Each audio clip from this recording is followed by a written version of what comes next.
Bugeye today here at Bugeye Guys. Thank you for coming with me for a drive in a Bugeye called Iris, which happens to be accurate Iris Blue.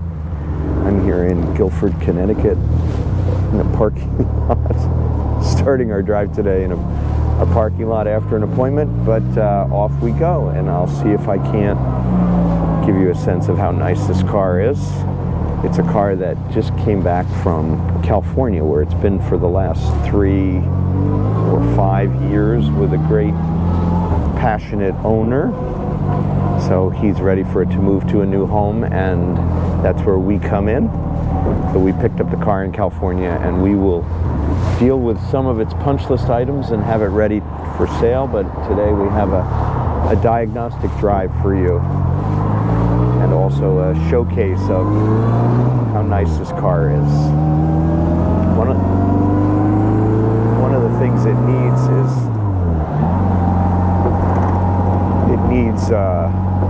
new front shocks.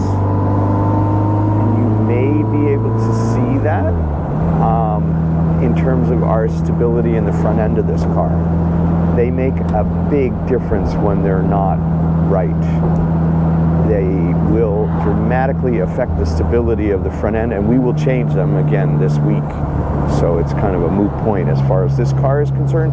But for today's purposes, it gives us a chance to see a little bit of how lever shocks impact the drivability of a Sprite. Because if I hit this manhole cover, there's a little more deflection. You may not know it if you didn't drive hundreds of these like we do, but there's a little more deflection and less stability and less kind of confidence in the road holding. And so it's really critical that your Sprite have good front shocks. We have tube shocks available for many Bugeye's. Lever shocks are the right choice because they tend to make it look more authentic and drive more authentic. But for later Sprites, people often like to use tube shocks.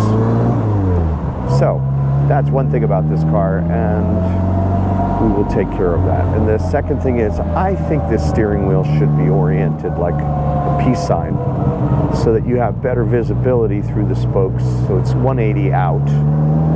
Give better visibility of the gauges. So that's easy to fix, and we can fix that.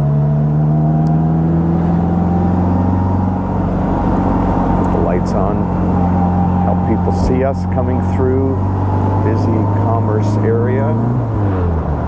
Tends to be more problematic in terms of people pulling out unconsciously.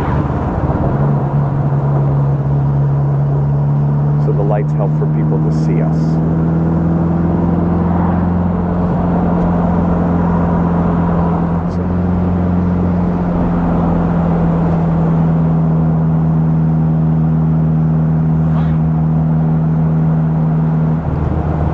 Boring road today, but I need to get to this end of town.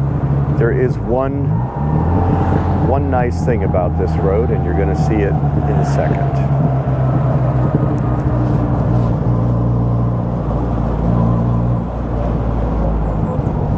Come on, you can do better than that.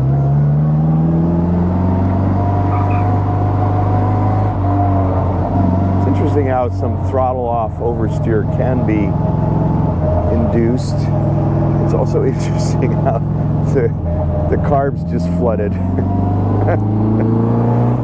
I don't know if you could hear that, but I can smell it. But the float level's a little bit off. So we overflowed the float bowl, so we're gonna have to look at that. The sputter is because it may be that they're too low and they just ran out, but we'll need to investigate that. But it's really funny that it couldn't handle that much G-force, but we can do better, I'm sure. We'll look into that. We use these new Viton needles and seats to better make the float bowls operate, and it's just like a toilet tank. The water has to flow into the toilet bowl, and so does the fuel have to flow from the tank into the carburetor, and there's an issue with those float bowls. I can tell from the sound and the smell.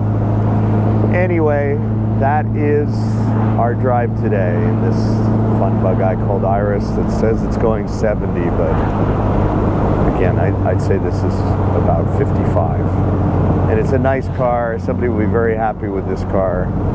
I'm here at the Y now to go for my swim, so thank you for coming for a drive with me today. And in the name of good Bugeye fun this spring and summer, I wish you all the best. We hope that we can send you one of our cars so you can enjoy this lifestyle. And I'm parking here on an end space, minimal exposure for dents and dings. And that's it today from Bugeye, guys. Thanks again.